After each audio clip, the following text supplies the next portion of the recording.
sauter le petit déjeuner régulièrement, c'est un facteur de risque de surpoids. Donc, beaucoup de personnes qui sont en surpoids, en fait, sautent soit le petit déjeuner ou d'autres repas. Mais particulièrement le petit déjeuner, parce que justement, le corps a tellement besoin de cette énergie, on ne lui en donne pas, il ralentit beaucoup et il se met en mode de stockage. Voilà. Et dès que vous vous remettez à manger, d'abord, on a très faim, on mange beaucoup, mais en plus, le corps stocke beaucoup. Il stocke plus qu'il n'aurait stocké si vous aviez pris un petit déjeuner. Okay.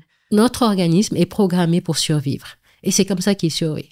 C'est comme ça que des gens survivent à des famines pendant des semaines, des mois, parce que leur corps comprend qu'il n'y a plus de nourriture qui vient, qui arrive régulièrement. Il faut que je m'économise. Le peu que j'ai, il faut que je sois efficient, quoi.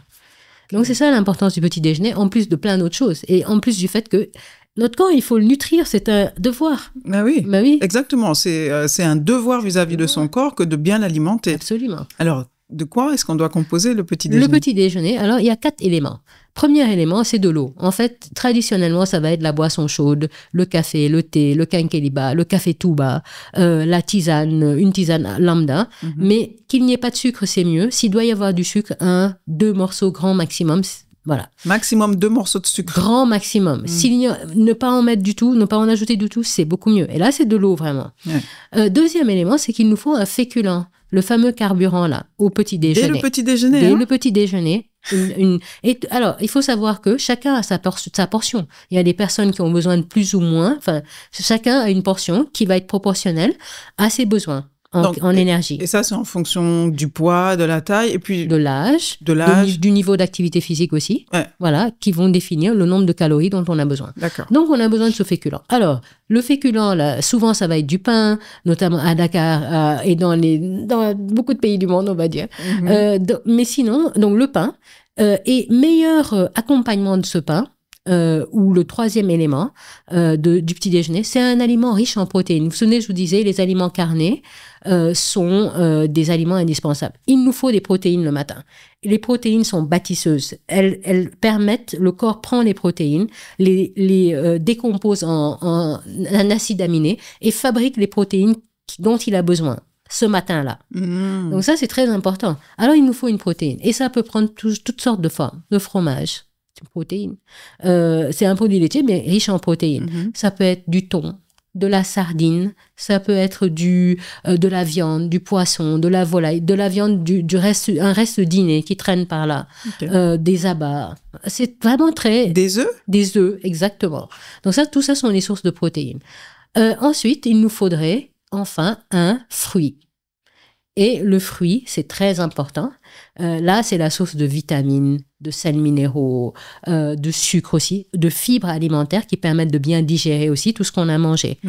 Et comme j'ai l'habitude de le dire, les fruits, c'est pas simplement les fruits importés là mais c'est aussi les fruits forestiers, nos fruits locaux, que ce soit le jujube, le fameux sedem, le solum, le soump, tous ces fruits-là, qui sont aussi riches en nutriments que les fruits importés et autres. Le bouille, par exemple. Le bouille. Le fruit du baobab. Absolument, qui est un fruit qui est très riche en calcium, c'est riche en vitamine C. Donc, c'est des fruits, chacun de ces fruits-là est riche en certains nutriments et vont contribuer évidemment et vont jouer leur rôle. D'accord. Donc ça, ce sont les 4 éléments. Mais aussi, je voudrais revenir sur le féculent et dire que si on préfère manger une bouillie de céréales, le matin, c'est parfait. Un fond de lait, un lard, un chakri, un sommi, la bouillie de riz. Tout ça, ça aussi, c'est féculent. On est bien d'accord. Okay. Bon, après, il y a des choses à la mode, comme les flocons d'avoine, mais on n'est pas obligé. Ouais. On peut manger sa bouillie de mil. Ouais. Il y a également des personnes qui mangent plutôt des légumineuses le matin. Par exemple, des lentilles, du nambé, les haricots blancs, du niébé. Tout ça, c'est bon.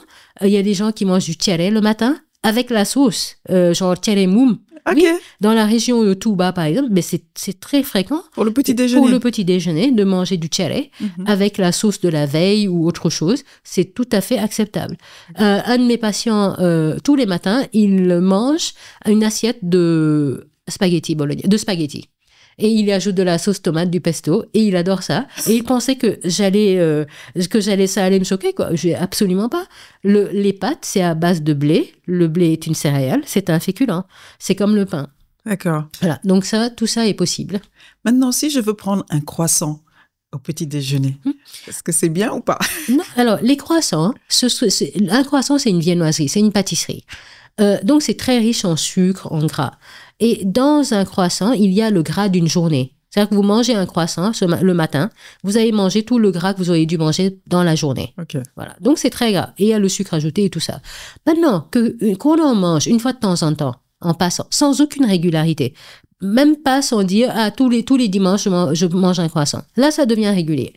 Mais de façon irrégulière, manger des aliments riches en sucre, en gras, comme le croissant au petit déjeuner, ça ne pose aucun problème. Le problème se pose quand c'est régulier, quand c'est récurrent. Voilà. Quand ça devient une habitude, quoi. Et quand ça devient une habitude. Alors, le croissant et le chausson aux pommes, par exemple. Parce que là, il y a des pommes dedans. Donc, tu parles de toi ou de... Parce que là, il y a une boulangerie, une pâtisserie qui est ouverte à côté, là.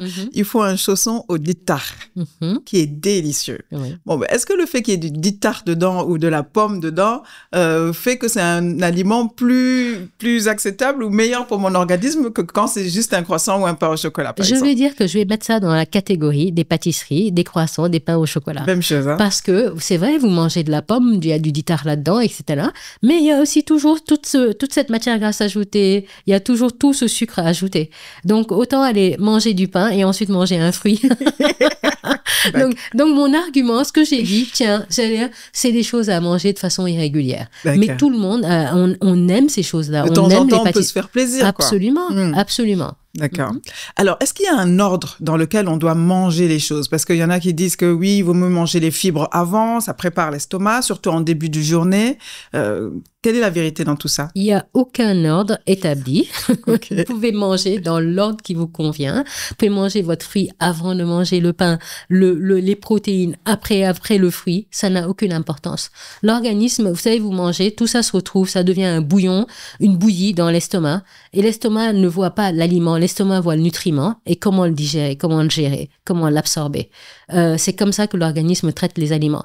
Maintenant, on peut avoir des questions de confort digestif. Donc, il y a des gens, et ça, ça dépend des gens.